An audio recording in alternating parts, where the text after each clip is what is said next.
Welcome back. Last week I had an opportunity to fly up to Glasgow to speak to the students at the Glasgow Vet School.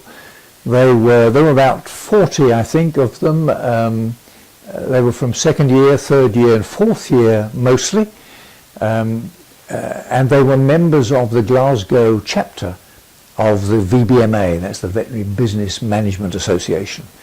So I was delighted to have an opportunity to talk to them, and I was asked to talk for a couple of hours. Part of the time I was asked to talk about my career, what I'd done, what success I'd had in practice, and my failures too, so that between us we could learn from failure as well as from some success. The other part of the session was to talk about how best they could plan to be making a success in their careers in veterinary practice. And my message was very much that successful vets work in successful practices. Nobody wants to be employed in a practice which isn't successful. Practice owners don't want to own a practice which isn't successful. Clients, whether they're farm clients or owners of horses or owners of pet animals, nobody wants to seek advice from a veterinary practice which isn't successful.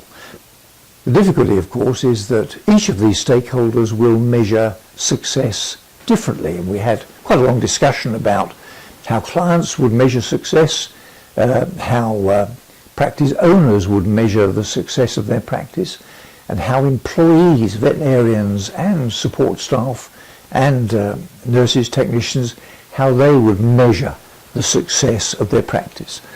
And we came up with all sorts of parameters, all sorts of realistic ways of measuring success. But we came to the conclusion at the end of the debate that every one of them depended on the practice operating as a business, and that it generated a greater income than it cost to provide the services that it delivered for clients. That is, that it created a healthy profit in order to reinvest in CPD, in equipment, in facilities, in maintaining and enhancing the standards. Without profit, without a healthy profit, over a period of time, every practice is going to fail. So if you're a veterinary surgeon looking for a career in practice, or looking for the next stage of your career in practice, be on the lookout for a successful practice, and make it your business to find out whether or not the practice you're planning to work for is a successful one or not. See you next time.